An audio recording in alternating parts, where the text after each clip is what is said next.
ஹஸ்பண்டை கூட கூட்டு போறதுக்கான வாய்ப்புகள்லாம் இருக்குதா? ஏங்க என்னோட வெளில வரவே அவர் தயக்கப்படுவாருங்க. இந்த மாதிரி 2 கேமரா பார்த்தாலே அவர் வந்து 200 மீட்டர் தள்ளி உட்கார்ற ஆளு.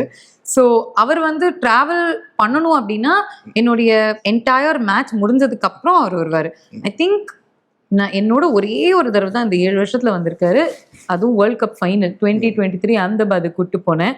அதுக்கப்புறம் இருந்த சோகத்துல அந்த ஃபுல் நைட் நானும் அவரும் பேசிக்க கூட இல்லை. பட் அந்த ஒரு தடவை தான் வந்திருக்காரு. லார்ஜ்லி ஒர்க் அப்படிங்கும்போது it's also very packed for us. Because நம்ம மேட்ச் மட்டும் பண்ணாம சரவுண்ட் ப்ரோக்ராமிங்க்கு நிறைய ஷோஸ் இருக்கும், நிறைய ரெக்கார்டிங்ஸும் பண்ணுவோம். ஸோ ஒரு நாள்ல 12 hour work day is a must. So நம்ம மற்றவங்க மேல ஃபோக்கஸ் பண்றதுக்கு டைமும் இருக்காது. பிகாஸ் மற்ற தூங்குறதை தவிர நம்ம வந்து ப்ரிப்பேர் பண்றதுக்கு தான் நமக்கு டைம் போயிடும். So I don't ask any of my family members including my husband to travel with me. முடிஞ்சதுக்கு அப்புறம் வாங்கன்னு சொல்லுவேன். இந்த ஒர்க் நேச்சரை அவங்களும் புரிஞ்சுக்கிறாங்களா? அதனால தாங்க பண்ண முடியுது. அதனால தான் பண்ண முடியுது ஆனஸ்ட்லி.